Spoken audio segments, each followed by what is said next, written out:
Right. This is Dr. Satish Kumar, the pastor of Calvary Temple, Hyderabad. Today we have inaugurated Calvary Temple COVID Care Center, providing isolation facility for those who are suffering with COVID, especially those who live in a small house, a single room. If husband gets the COVID, even the wife and children also will be infected. In such cases, if we can separate husband or wife from that family and provide isolation ward, provide a quarantine for them, we can safeguard entire family. For that very reason, Calvary Temple has come forward to provide this COVID care center isolation ward with about 12 doctors around the clock will be providing their services, and 25 to 30 nurses will be here watching over the patients. And in case if this is not enough, Calvary Temple has the facility to provide another 500 to 700 beds, which means in total 1,000 beds will be provided in Hyderabad. And also we have opened all our branch churches. We have turned our Calvary Temple churches into COVID care centers to provide support and health care to the COVID patients. Right. This is Dr. Satish Kumar, the pastor of Calvary Temple, Hyderabad. Today we have inaugurated Calvary Temple COVID Care Center, providing isolation facility.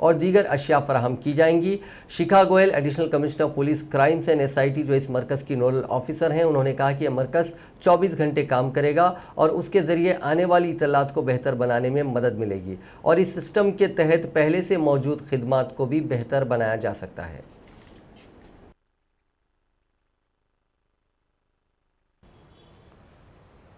Hyderabad city police के तरफ से Hyderabad city security council मिलकर हम लोगों ने आज एक बहुत अच्छा फैसिलिटी सेंटर का इनॉग्रेशन किया, जिसका नाम है सहाय।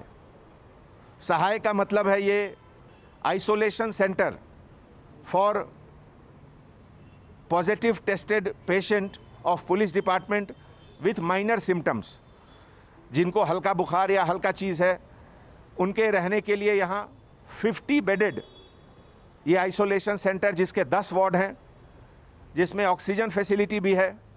और इसमें ये पूरे इनिशिएटिव में हमारे additional commissioner of police crime Shikha Goyal और हैदराबाद सिटी सिक्योरिटी काउंसिल के चीफ एडवाइज़र बर्नी अरुल साहब, प्रशांति मैडम, आनंदिता मैडम, राजशेखर, सब मिलकर हैदराबाद के सभी पुलिस डिपार्टमेंट के vertical heads, additional CP traffic Anil Kumar, additional CP law and order Chauhan, additional DCP Madipati Srinivas, ACP Srinivas, सभी मिलकर, और साथ में सबसे इंपॉर्टेंट जो डेवलपमेंट है, doctor Naveen Chand, doctor Seema care hospital, doctor Nausheen, doctor Maaz और पूरे नर्सिंग और मेडिकल स्टाफ, सब लोग मिलकर एक बहुत ही खूबसूरत, well ventilated, very hygiene facility centre का ये इनॉग्रेशन हुआ।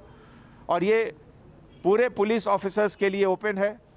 किसी भी रैंक के officer, from home guard to senior officer, जिस किसी को माइनर सिम्टम्स है वो यहाँ आकर कुछ दिन रह सकते हैं। खास करके जिनके घर में रहने की जगह छोटी है, जिनके घर में बच्चे ज़्यादा हैं या एल्डर्स ज़्यादा रहते हैं, तो उनको इन्फेक्शन से बचाने के लिए ये एक फैसिलिटी का क्रिएशन हुआ, जो पेटला बुर्ज में है। ये बिल्डिंग CTC पहले था और इसको हम लोग टेम्पररी कन्वर्ट किए हैं आइसोलेशन सेंटर में। तो हम सब लोग को इस ओकेजन पे अपने तरफ से बहुत बहुत शुक्रिया अदा करते हैं और मैं उम्मीद करता हूं कि यहाँ जो भी पेशेंट आएंगे वो जल्दी से रिकवर करके वापस ड्यूटी ज्वाइन करेंगे। Thank you so much. Hyderabad city police के तरफ से हैदराबाद सिटी सिक्योरिटी काउंसिल मिलकर हम लोगों ने आज एक बहुत अच्छा फैसिलिटी सेंटर का इनॉग्रेशन किया, जिसका नाम है सहाय। सहाय का मतलब है ये आइसोलेशन सेंटर। महाराष्ट्र के नागपुर से ताल्लुक़ रखने वाली एक लड़की भारती के इलाज के दौरान हैदराबाद के अस्पताल में मौत हो गई। ये लड़की कोरोना से मुतासिर थी। इसको फिल्म अदाकार सोनू सूद, जो लोगों की मदद के लिए मशहूर हैं, उनकी कोशिशों के सबब एयर एम्बुलेंस के जरिए तेलंगाना के दारुल हुकूमत मुंतकिल किया गया था। इस खुसूस में अदाकार की जानिब से किए गए ट्वीट में ये इत्तला दी गई। अदाकार ने कहा कि लड़की गुज़िश्ता 1 माह से ECMO मशीन पर थी। उन्होंने इस लड़की के गमज़दा अरकान ख़ानदान से ताज़ियत का भी इजहार किया। मुल्क भर में कोरोना के मरीज ऑक्सीजन, अस्पताल, बिस्तरों और दीगर तिब्बी सहूलियात की तलाश में परेशान हैं। उन परेशान कुन हालात में student Islamic organisation of India ने परेशान हाल लोगों की फौरी व मुमकिना इमदाद और वसाइल से मरबूत करने के लिए रज़ाकारों की एक वसी कौमी टीम तश्कील दी है। कोविड रिलीफ टास्क फोर्स के नाम से तेलंगाना भर में 1000 से ज़्यादा वॉलंटियर्स मुतहरिक हो चुके हैं, जो 24 घंटे इस चीज़ को यकीनी बनाने में मसरूफ़ हैं कि कोरोना मरीजों को ऑक्सीजन, अस्पताल, बिस्तर, प्लाज्मा, दवाएँ और दीगर तिब्बी सहूलतें वक्त पर दस्तियाब हो जाएँ। हिंदुस्तान भर में और बिलखुसूस तेलंगाना में SIO के अफराद मसरूफ़ हैं। इस काम के आगाज़ के पहले हफ्ते के दौरान वॉलंटियर्स की टीम ने तकरीबन 4000 कोविड मरीजों की दरखास्तों को वसूल किया और तकरीबन 3000 मरीजों को वसाइल फराहम किए। इसके अलावा डॉक्टर्स के जरिए ऑनलाइन मदद भी फराहम की जा रही है, जिसके लिए 451 नौजवान डॉक्टर्स की टीम भी मौजूद है। तेलुगु फिल्मों के अदाकार व जनसेना पार्टी के सदर पवन कल्याण कोरोना से मुकम्मल सेहतयाब हो गए हैं। इस बात का ऐलान पार्टी ने किया। कोरोना से मुतासिर पवन कल्याण को अलग थलग रखकर उनका इलाज किया जा रहा था। 3 दिन पहले उनका RT-PCR टेस्ट किया गया। पवन कल्याण ने उनकी सेहतमंदी के लिए नेक तमन्नाओं का इजहार करने वालों से इजहार तशक्कुर किया। उन्होंने तमाम से अपील की कि वो एहतियात करें, तिब्बी पेशावरों की जानिब से दी जा रही हिदायत पर अमल करें। साबिक रुकने राज्यसभा वी हनुमंतराव ने कहा है कि वजीर आला चंद्रशेखर राव को इंसानी जिंदगियों से ज्यादा मईशत अहम है। मीडिया से बात करते हुए उन्होंने कहा कि कोरोना वायरस से ज्यादा बदउनवानियों की वजीर आला फिक्र कर रहे हैं। हनुमंतराव ने कहा कि दीगर कई अफराद मदद के लिए आगे आ रहे हैं वजीर आजम, लेकिन वजीर आला माफ कीजिएगा वजीर आजम नरेंद्र मोदी को सिर्फ इलेक्शन की फिक्र है, अवाम की नहीं। हनुमंतराव ने कहा कि रियासती वजीर मल्ला रेड्डी से कोरोना मुतासिर होने वालों का मुफ्त इलाज करने का उन्होंने मुतालबा करने वाले NSUI के कायदीन के खिलाफ गैर जमानती वारंट के तहत उन्हें गिरफ्तार किया गया। उन्होंने इन गिरफ्तारियों की मजम्मत की।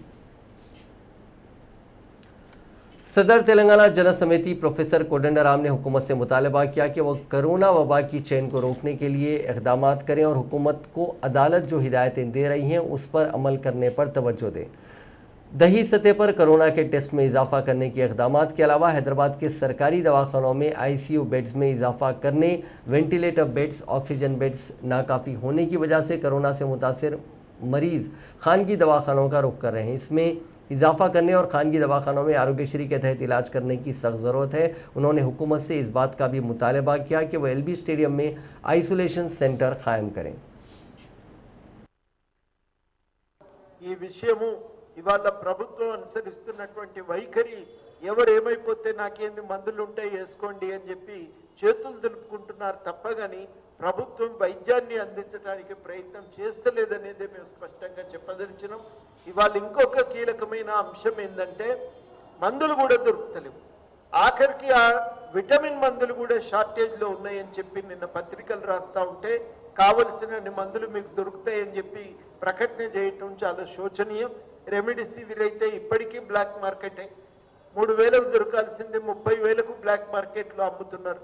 అడావిడిగా బ్లాక్ మార్కెట్ చేసేటువంటి వాళ్ళపైన చర్యలు తీసుకోవడంలో ప్రభుత్వం అయితే విఫలమైంది కానీ రాజకీయ ప్రత్యర్థులను దెబ్బగొట్టడానికి, అది పార్టీలో కానీ బయట ఉన్న రాజకీయ ప్రత్యర్థులను దెబ్బగొట్టే విషయంలోనే తన విపత్తు నిర్వహణ చట్టం కింద రాష్ట్రంలో ఒక అథారిటీని ఏర్పాటు చేయాలి, ముఖ్యమంత్రి నేతృత్వంలో తరచూ సమీక్ష చేయాలి ఈ విపత్తు నిర్వహణకు। ఎందుకంటే కోవిడ్ను విపత్తుగా रियासती वजीर मल्ला रेड्डी की जानिब से अराजियात पर मुबैना नाजायज़ कब्ज़ों के खिलाफ कांग्रेस की तुलबा तंजीम NSUI ने सूराराम में मल्ला रेड्डी हॉस्पिटल में कल एहतजाज मुनक़िद किया था। दुंडीगल पुलिस ने सबको हिरासत में लिया और रात भर उन्हें पुलिस स्टेशन में रखा गया। इस सिलसिले में उनके खिलाफ एक नॉन बेलेबल केस दर्ज करते हुए NSUI के रियासती सदर वेंकट बालमूर समेत 13 कारकुनों के खिलाफ मुकदमा दर्ज किए गए। उन सभी को कोमपल्ली की अदालत में आज पेश किया गया, जहां उन्हें 14 दिन की अदालती तहवील में चिरलापल्ली जेल मुंतकिल करने का हुक्म दिया गया। आज रात इन सभी को चिरलापल्ली जेल मुंतकिल किया गया। इसी बीच खबर यह आई है कि इस मामले में गिरफ्तार NSUI कायद पृथ्वीराज कोरोना पॉजिटिव पाए गए। उसके बावजूद पृथ्वीराज को दीगर 12 NSUI कारकुनों के साथ उसी बस में जेल मुंतकिल किया गया।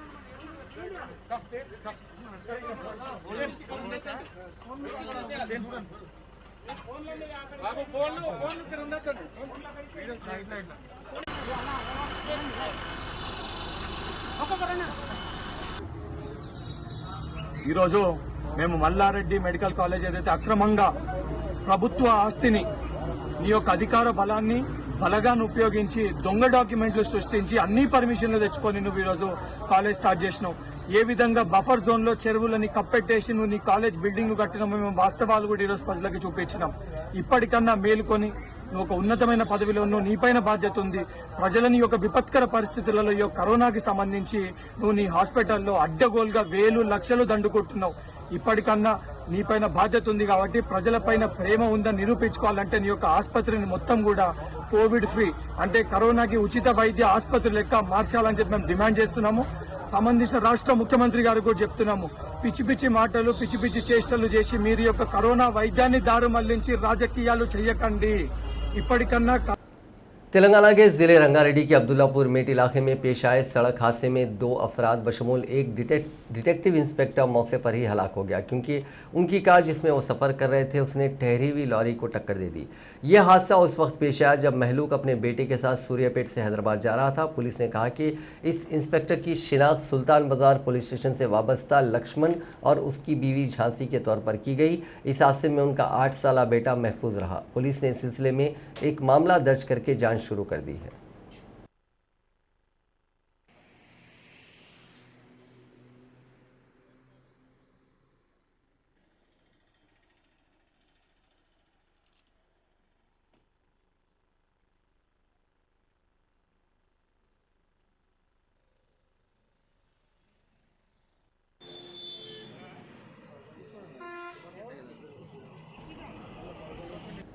महकमे मौसमियात ने कहा है कि आइंदा 48 घंटों के दौरान तेलंगाना के अजला आदिलाबाद, कोमुरम भीम, आसिफाबाद, मंचिर्याल, निर्मल, निजामाबाद, राजन्ना, सिरसिला, जगतियाल, सिद्दीपेट, यादगिरी, भोनगिर, रंगारेड्डी और दीगर अजला में बाज़ मकामात पर बारिश का इम्कान है। अपने बुलेटिन में उसने कहा कि आज़म तरीन दर्जे हरारत 39.6 डिग्री सेल्सियस तेलंगाना के ज़िले नलगुंडा में दर्ज किया गया।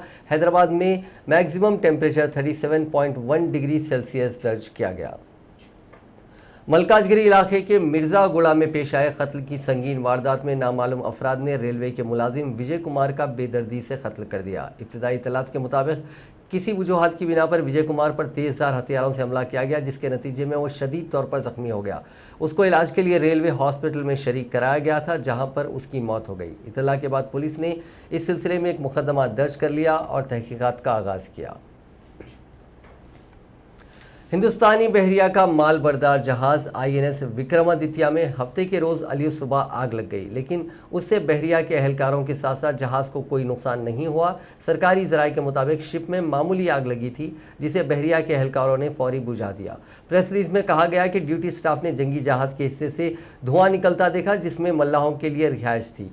बयान में कहा गया कि जहाज के ड्यूटी अहलकारों ने आग बुझाने के लिए फौरी तौर पर काम किया। इसके बाद तमाम अहलकारों ने भी इसमें मदद की और किसी बड़े नुकसान की इतला नहीं है। जराये ने कहा कि आतिशज़दगी के हादसे की तफ्तीश का हुक्म दे दिया गया है। INS विक्रमादित्य एक तरमीमी क्यू कैटेगरी का मालबरदार जहाज है, जिसे सन 2013 में रूस से हिंदुस्तान ने खरीदा था और इसका नाम विक्रमादित्य के नाम पर रखा गया था। कलकत्ता हाई कोर्ट की 5 रुकनी बेंच ने आज इंतखाबी नताइज के बाद बंगाल में हो रहे तशद्दुद व झड़प के वाक़यात पर मफाद अम्मा की अर्जी की समाअत करते हुए आज रियासती हुकूमत को हिदायत दी कि 3 दिनों में रियासत में अमन अमान की सूरत हाल पर हलफनामा दाखिल करें। बेंच ने रियासत के एडवोकेट जनरल किशोर दत्ता को हलफनामे में उन इलाकों के नाम बताने की हिदायत दी जहां से तशद्दुद के वाक़यात रोनुमा हुए हैं। अदालत ने कहा कि उसकी तफसील पेश की जाए कि तशद्दुद के वाक़यात पर काबू पाने के लिए क्या इक़दाम किए गए हैं। 10 मई को दोबारा इस अर्जी पर समाअत होगी। इस अर्जी पर पहले डिवीजन बेंच ने कहा था कि जिसमें कायम मकाम चीफ जस्टिस राजेश मंडल और जस्टिस अरिजीत बैनर्जी शामिल थे। बाद में दोपहर में बेंच पांच रुकनी बेंच के हवाले ये अर्जी कर दी गई। अदालत ने कहा कि इस अर्जी की अहमियत को देखते हुए ऐसा किया गया। अफगानिस्तान में तालिबान ने रमज़ान के मुक़द्दस महीने के अख्ताम पर ईद उल फितर के बाद 3 दिन तक जंग बंदी का ऐलान किया। तंजीम के करीबी ज़राए ने यह मालूमात दी। ज़राए के मुताबिक तालिबान अपने जंगजुओं को ईद उल फितर के बाद 3 दिन तक लड़ाई न करने के लिए कहेगा। क़तर के दारुल हुकूमत दोहा में अफगान हुकूमत और तालिबान के नुमाइंदों के माबीन जारी अमन मुज़ाकरात के बावजूद पुरतशद्दुद झड़पें हैं और धमकियों के वाक़यात पेश आ रहे हैं। आखिर में एक अहम खबर, इंडियन मेडिकल एसोसिएशन ने मुल्क में कोरोना केसेस को काबू में करने के लिए मुल्कगीर सतह पर लॉकडाउन नाफिज करने का मरकज से मुतालबा किया है। एसोसिएशन का कहना है कि लॉकडाउन नाफिज करने से वायरस के फैलाव का सिलसिला टूट जाएगा और तिब्बी अमले को कुछ राहत मिलेगी, जो कोरोना के मरीजों को मुस्तकिल खिदमात फराहम कर रहे हैं। इंडियन मेडिकल एसोसिएशन के सदर डॉक्टर जियालाल ने इस सिलसिले में वजारत सेहत को एक खत लिखा कि अभी भी कोरोना वायरस की सेकेंड वेव के सबब पैदा होने वाले बहरान से उठने की ज़रूरत है। उन्होंने कहा कि दूसरी लहर से निपटने के लिए महकमे सेहत ने जो इक़दाम किए हैं उसको देखकर हैरत हो रही है। उन्होंने कहा कि उनके एसोसिएशन के जरिए मरकज़ को जो मशवरे दिए गए हैं उस पर अमल नहीं किया गया है। नाजरीन, इस न्यूज़ बुलेटिन में बस इतना ही। देखते रहिए INN चैनल।